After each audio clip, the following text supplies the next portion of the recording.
Hi, I'm Angus Kress, Gillespie, here with you today for another episode of Old Ways in New Jersey, brought to you by East Brunswick Television.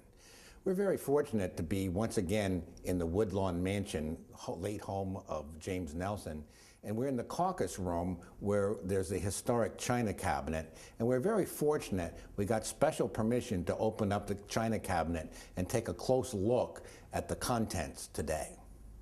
Woodlawn, the mansion which houses the Eagleton Institute of Politics, was built in 1830 by Colonel James Nelson, a member of the third generation of a prosperous family with historic ties to Rutgers and New Brunswick.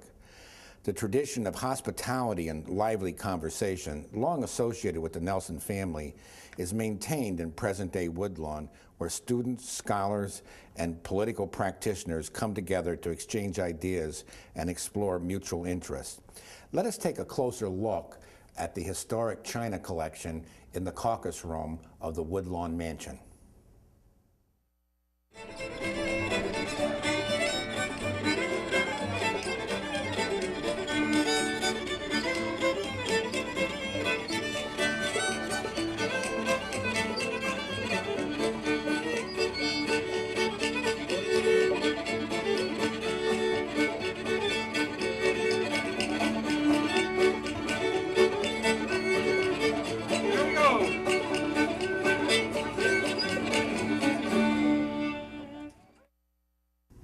I'm here in the Caucus Room of the Woodlawn Mansion with Elizabeth Reeves, architectural historian, and we're going to try to explore some of the fine chinaware that's in the cabinet here. Elizabeth, tell us a little bit about the collection. The collection of china has been passed down through the Nelson family for generations. The Nelsons were business people, merchants, and importers. They had a shipping company where they made their fortune. Pottery and porcelain at that time, before the Revolution, was imported typically from England. And as the family amassed their precious pieces of porcelain, they would have been passed down then from family to family within the Nelson family.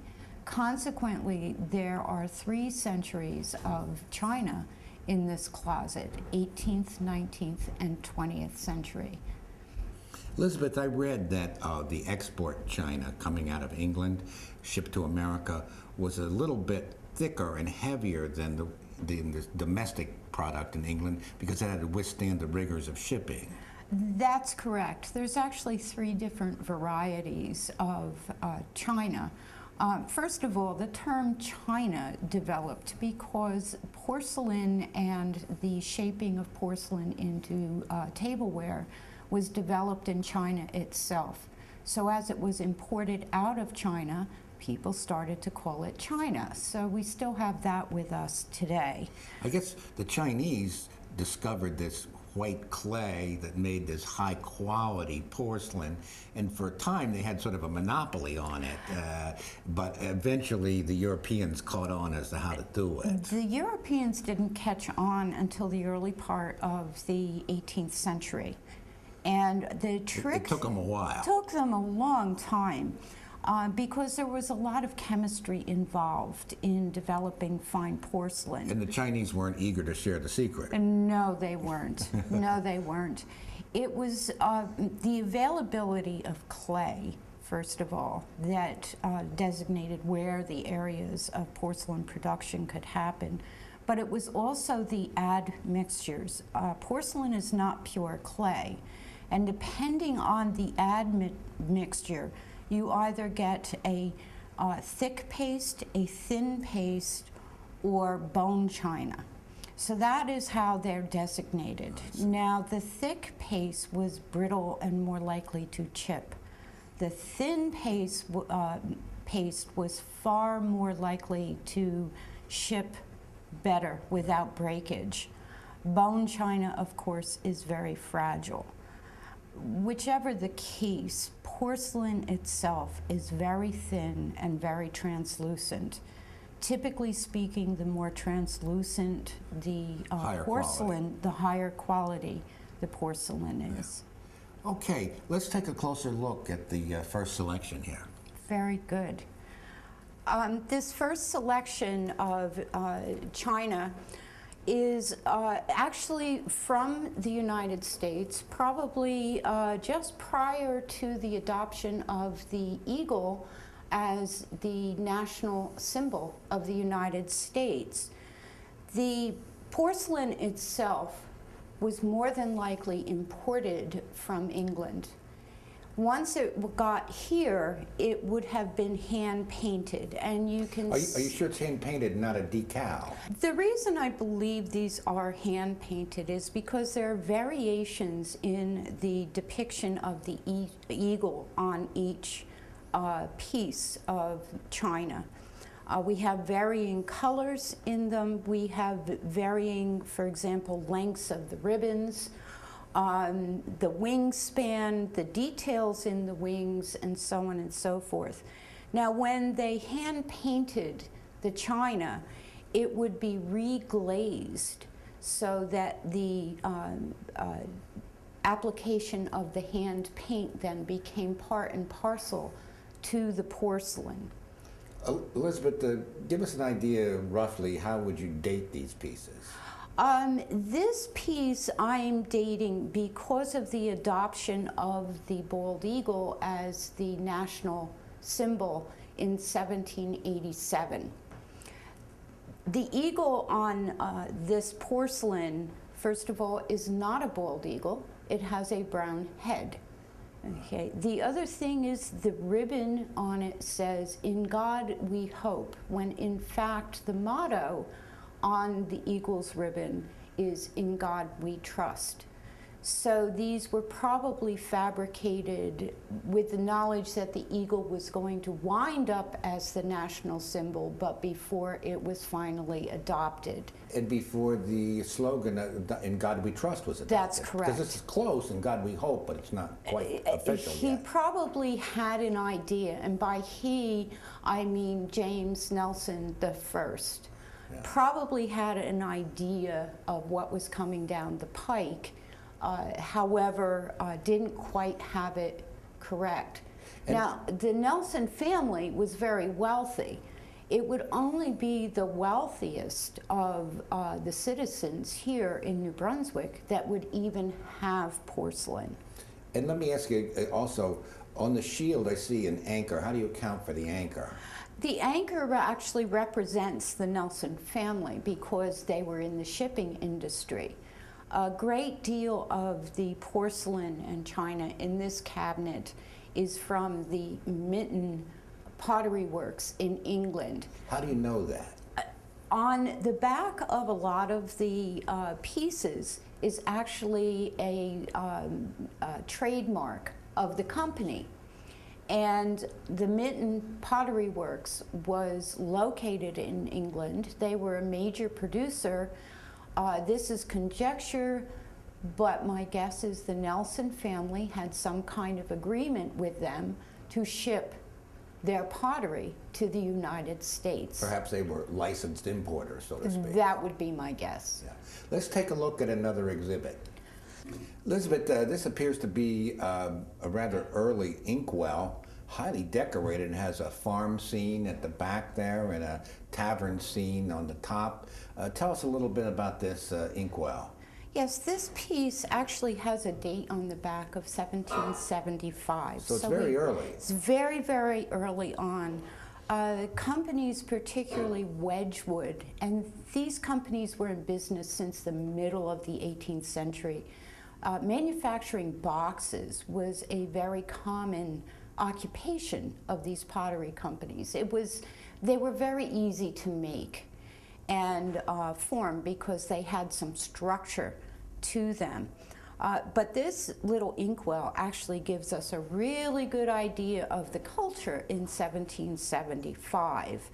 First of all, you'll notice these two little elements here. They would be candle holders because in 1775 we had no lights. Candles were the prime source of light. Secondly, we have two little holes in here that would either have held the quills or spare quills. The little pots would have held the ink. And of course you would have been using a feather pen with a steel quill, dip in the ink, write, okay, and that would be the process. Now, this little piece right here, you'll notice is solid, but it has many small holes of varying sizes. This would have held your quill while you were working, different sizes.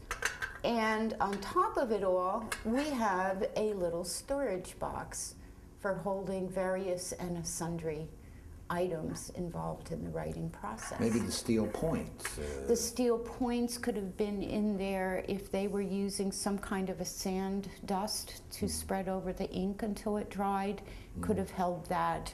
But it's a very, very unique piece, and it sort of gives us a very good example of how the pottery in this family has gotten passed down. This would have been owned exactly by James Nelson the First. Let's take a look at the date, if we can. The date on the piece is very clearly marked. 1775. 1775. We're looking at 3 different Wedgwood products, but I'm a little confused. Elizabeth, I was always under the impression that Wedgwood was strictly blue and white. That's typically how we stereotype Wedgwood. However, the company came into being in the middle of the 18th century, and the processes of glazing were improving constantly. The technology was constantly getting better. We begin with actually the oldest piece, and the type of process that they would have used is what was called a transfer process, and the picture's actually known as transfer wear. What they would do is they would take a copper plate and etch the design into the copper plate, add the color to the copper plate, and then press it onto the clay mixture. But it's monochrome, right? It's one It's color. monochrome. The colors would change during the firing process. Typically, transfer wear is either green or brown. So that would be one of the ways to identify it. They could not really find any success with the color red, because when red went into the kiln for firing, the high temperatures would turn it to a gray. So they frequently did not use red. They were limited in colored glazes at the time. That is a piece of Wedgwood, and it is so marked on the bottom of the piece. So you can give us a rough idea of the date on that piece? The roughly. date on that would probably be late 18th century. Let's move on to the hunt scene. Okay, the hunt scene, again, is another Wedgwood piece, but a little bit more complicated as the process of making porcelain it advanced. Well, for one thing, it's kind of a bas relief. It has 3 dimensions to it. It has a relief to it, yes, and the way they would do that, it was by adding more paste to the outside of the basic pot. Would that be done by hand? Yes, it would be done by hand. So it's quite a bit of workmanship involved. Yes, there was. There was a lot of workmanship. And what's really neat about this is the dog handle. It's a huntsman scene in the front, but they do have the dog handle on the picture itself. So this is really a handcrafted, unique piece. But one of the things that I do want to point out with the real Wedgwood, on this particular picture, you'll notice that there is a small knob on the handle, so that when you actually pour the pitcher, your thumb has a stop, has something to hold it against. The way the huntsman pitcher is designed, the dog's head creates the stop, which prevents your thumb from slipping when you're pouring. Now that's the lead-in to this last piece, which actually looks like Wedgwood. And there are several clues that tell us that it is not Wedgwood. Of course, these companies liked to copy from one another the patterns, although they would have their distinct personal shapes. So would it be fair to call this a fake Wedgwood? Yes, that's exactly what I would call it. They were very secretive. Their formulas for the porcelain were very secretive, as well as the glazes that they used, the colors of the glazes. The paint companies today do the same thing. They never release the formulas for their paints. It's part of their uniqueness and their marketing. It's a trade secret. It's a trade secret.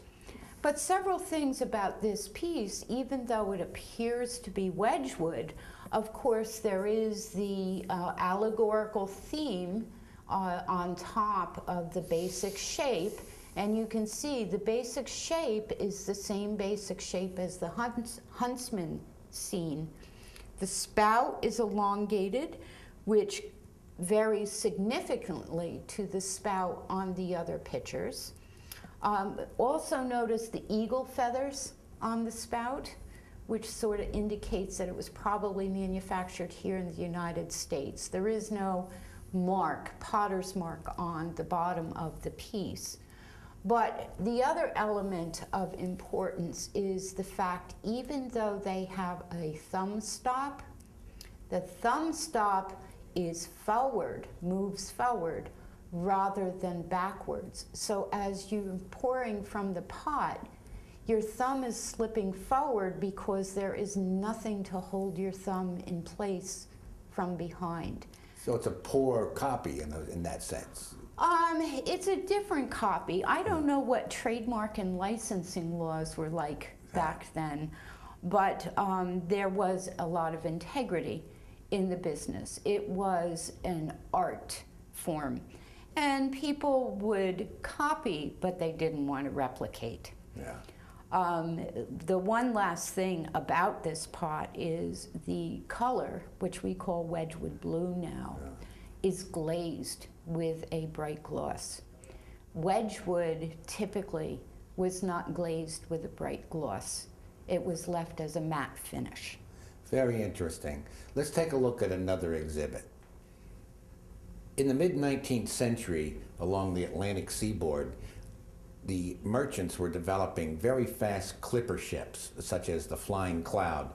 The advantage of the clipper ship initially was that it was much faster. The hulls were narrower, the speed was much greater. Of course, there was a sacrifice in cargo capacity, but interestingly enough, speed was very important because of importing tea from China. The idea was if it spent too long at sea, it would be spoiled. So there was a premium on speed. But they not only brought in tea, they also brought in porcelain.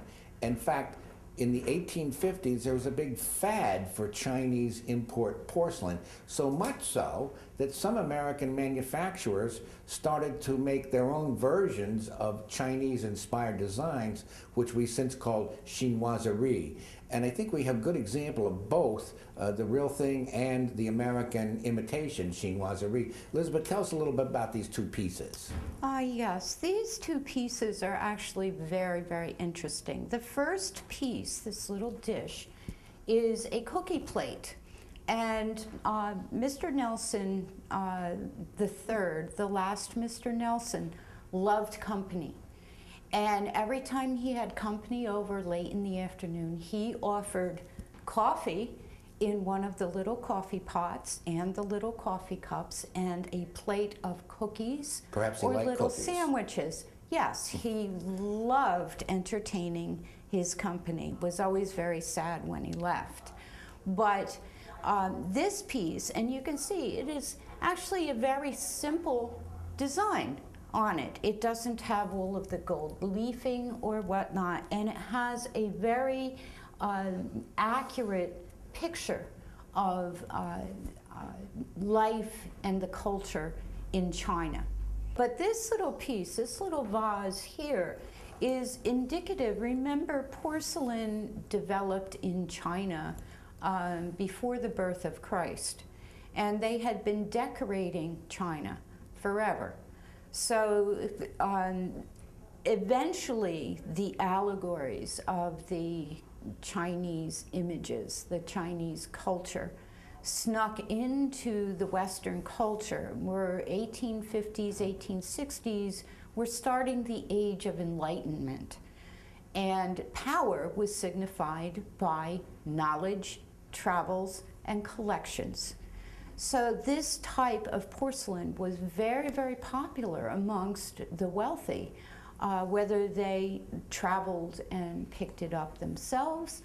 This particular piece was manufactured in Boston. So it would have been a treasured item amongst the doodads, the tchotchke, if you will, that would have graced a Victorian room. Elizabeth, so far we've been looking at imported china, largely from England, but as we move forward into the late 19th, early 20th century, we begin to see some locally produced items. Tell us a little bit about these two. Yes, these two are actually produced locally, and the reason we know that is because they are thrown out of the typical red clay found in this area. New Brunswick, the Woodbridge area are all known as clay centers. The students probably over at Douglas College perhaps made these in art studio. Mr. Nelson was very good friends with the students. He entertained those students frequently. They are basically very simple in design. Of course, the blue vase is a little bit more complicated. It is hand painted. It's a one-of-a-kind piece. It would not have been mass produced. The little bread basket, on the other hand, would have done by somebody with less experience in pottery. And being able to shape each one of the spokes, if you will, the reeds of the basket, was a pretty simple thing to do. The roping, again, depending on the clay, would have been a simple weaving in and out. There is basically no decoration other than the glaze on the basket itself. Both pieces are signed only with a woman's name. Elizabeth, I'm a little confused because you said it's made with the local red clay, but the pieces themselves are not red. They're not red. As you make a piece of pottery, you do form it out of the clay, and you do have additives to that clay to hold it together and create a desired smoothness. Once that pot or piece has dried completely, it's then painted with a glaze, what they call a glaze, and the glaze is what gives the pieces their color. In this particular piece, you can see that the artist did not glaze the bottom of the piece. Here is the red clay, notorious of this region.